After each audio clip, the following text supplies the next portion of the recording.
예, 개성공업지구 지원재단에 근무하는 박현 연구위원입니다. 저는 박현 연구위원의 배우자 이희숙이라고 합니다.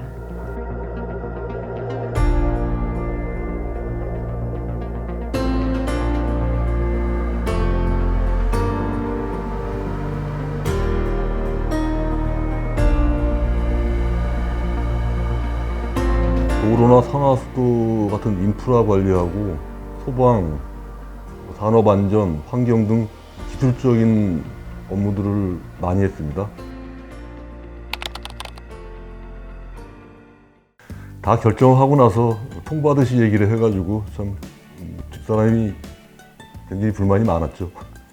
얘기 들었을 때 자신 있게 얘기 못 하더라고요. 쭈삣쭈삣하면서 얘기를 했는데 저는 이게 무슨 소린가? 다니러 가는 건가? 그랬더니 이직을 한다는 거예요. 얼마나 깜짝 놀랐는지 그때 생각하면 참 이 사람이 나의 남편이 맞나? 막 그런 생각. 굉장히 큰 일인데 상의도 한마디 없이 그렇게 할 수가 있느냐. 자기가 토목공학이니까 그 북측에 거기 개성에 가서 기량을 마음껏 펼쳐보고 싶다는 그 얘기를 하는 거예요. 그래서 아니 이 사람한테 이렇게 그런 큰 모험심이 있는 사람이었어? 그렇게 생각을 하고 저도 이제 마음을 바꿔먹기까지 좀 시간이 걸렸죠. 그래서 많이 힘들었어요. 기존 생활하고 달라지는 거는 많죠. 왜냐하면 출퇴근이 항상 집에 아침에 출근하고 저녁에 뭐 늦더라도 집으로 돌아와서 아빠의 자리, 아들의 자리, 남편의 자리가 있는데 때로는 한 달에 한 번, 최초에는 한 달에 한 번, 그 다음에 뭐 한 달에 두 번, 뭐 이렇게 좀 시기가 당겨지긴 했어도요. 미안한 마음뿐이죠. 뭐. 관리위원회 사업인 지원센터 착공식이 2007년 8월 달에 있었어요. 그래서 이제 가족들 그때 초청을 해서 자리를 같이 했었죠. 그렇지. 그때 갔을 때 이제 첫 삽 뜨고 그때는 막 열심히 뛰어다니면서 관리자인지 노동자인지 모를 정도로 일을 하고 있더라고요. 그래서 가서 숙소 보고 조금 아, 이런 데서 살고 있구나. 이제 그렇게 하고 거기다 가족 사진 하나 놓아주고 공장을 여러 곳을 이렇게 그 순회시켜줬어요. 그래서 기억에 남는 거는 신혼이었던 것 같아요. 굉장히 밝고 정말 열심히 하더라고요. 체조를 하더라고요.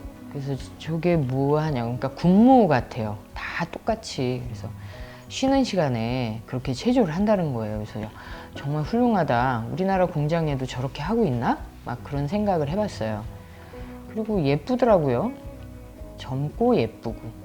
거기 남측 기업이나 뭐 관리자분들 뭐 대부분 다 하시는 얘기가 순박하고 성실하고, 근데 좀 일을 시키면 그것만 해서 좀 융통성이 좀 부족하다는 게 대부분 다 그 법인장님들 얘기였고, 근데 성격적으로는 굉장히 유쾌하고 외향적이더라고요.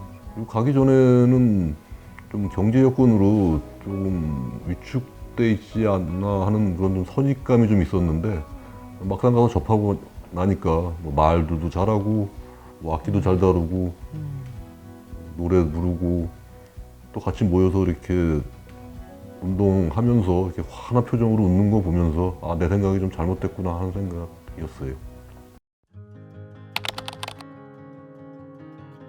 지금 뭐 거의 2단계도 다 끝났을 거고 1단계, 2단계 합치면 약 한 350만 평 정도 되니까 엄청난 규모죠. 정말 많은 기업들이 경쟁력을 가지고 기업 활동을 할 수 있었을 텐데, 사실 뭐 개성공단이라는 게 어떤 뭐 당연히 경제적인 가치는 말할 것도 없고 기업인들이야 돈에 가장 민감하신 분들 아닙니까? 거기 개성공단을 대체할 수 있는 곳은 세계에 없다.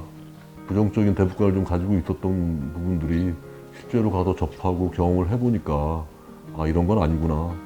좀 더 남북이 서로 가까이 지내고 이해하고 협력해 나가서 평화롭게 지낸다면은 이게 결국 이제 통일로 가는 길이다. 그런 의미에서 개성공단에 갖는 의미는 굉장히 중요하다고 생각을 합니다. 내년에는 정년퇴직을 하게 됩니다.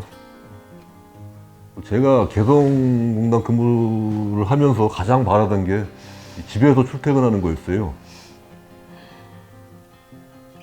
그렇게 될 거라고. 여기 김포에서 개성공단까지 이 출입제도만 좀 개선이 되면은 1시간이면 들어갈 수 있어요. 조속히 좀 개성공단이 재개가 되고 제가 뭐 어떤 일을 맡든지 출퇴근하면서 근무하고 은퇴를 하는 게 마지막 남은 바람입니다.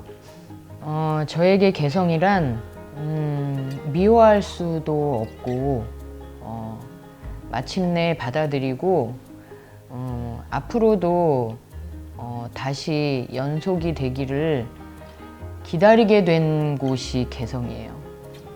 기다림. 힘차게 나가야 되는데 될 때까지 기다리면 돼.